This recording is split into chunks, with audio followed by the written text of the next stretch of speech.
Essentially, this version of Thought Exchange was built around the ideas of organization and collaboration. And in order to enhance those two aspects of the software, what we've done is we've created separate spaces for you as leaders to lead, create, and work on exchanges, and a second space for participating in exchanges.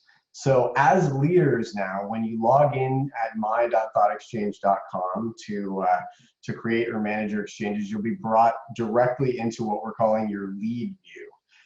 So you can see if you click the menu in the top left-hand corner, there's now a lead and participate view. And like I said, when you first log in, you're brought directly into your lead view, which is indicated by the blue banner at the top. And you can see there's a big blue create button at the bottom of the screen. And what you're going to see in between those things is all of the exchanges that you have created. And if your organization has purchased a room, which is a collaborative workspace that we're happy to answer questions about as well, you'll be able to see exchanges that your colleagues have created as well. So that's where the idea of collaboration comes in. Organization, just in the fact that all of the exchanges that you are the leader of and need to keep tabs on are right here for you all in one place. But you can also, like I say, if you have that room option enabled, you can see other exchanges that your colleagues have created as well. So if they're having great success with a certain type of question or introduction or anything that they've done there, you'll be able to replicate that and be inspired by the success that they've had as well. It's also really easy to keep organized and keep on top of managing exchanges in the lead view now.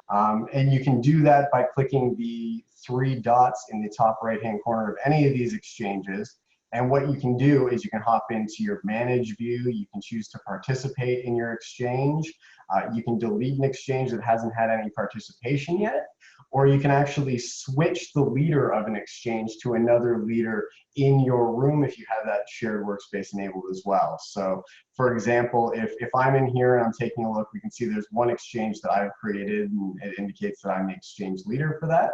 But if I look at any of these other exchanges, say Shelly here has created this exchange and gone on vacation or something like that, and we need someone else to step in and manage the exchange, we can do that simply by clicking switch and selecting any one of the other leaders in our room. So like we say, it's really easy to stay organized and on top of this and to collaborate with your colleagues. And you've got your three tabs, as always. You may be familiar with these from past releases, but you have a draft section for exchanges that aren't live yet.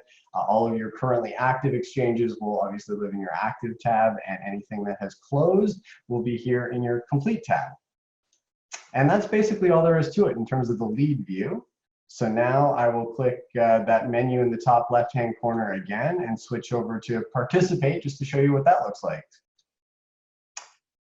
So here in the participate view, this is where all of your participants will land if they log in at my.thoughtexchange.com instead of using a direct exchange link. So if someone is not a leader, doesn't have that permission enabled, they will just default to the participate page or directly into the exchange, the specific exchange if you shared a link or a participation code for that sort of thing. So the participation view is denoted by this purple banner at the top. And instead of that blue create button, we now have a purple join button at the bottom of the screen. And by clicking join, participants can enter the 9-digit code associated with an exchange that you can choose to share with them in lieu of a direct link, however you want to do things, and that will take them directly into an exchange. But essentially what I'm seeing here is just exchanges that I have been a participant in. An interesting thing to note is there's a few exchanges that it indicates that I'm the leader of. So if I create an exchange, and then I go in as a participant, maybe to share a couple of thoughts to get the conversation started, or maybe I'm just going in to test my video and make sure everything is laid out the way I want it to. That exchange will then appear in both my participate and my lead views. So it keeps it really straightforward for you. lots of options for keeping track of your exchanges, but mostly as a leader, you're going to be working in that lead view. But participate is a great view as well for keeping track of exchanges that you have shared thoughts in. It allows you to go back in to any exchanges that are still active and share and star more thoughts before the closing date. Or you can go to the complete tab and just navigate in and take a look at exchanges that have closed and what thoughts rose to the top and how those conversations unfolded.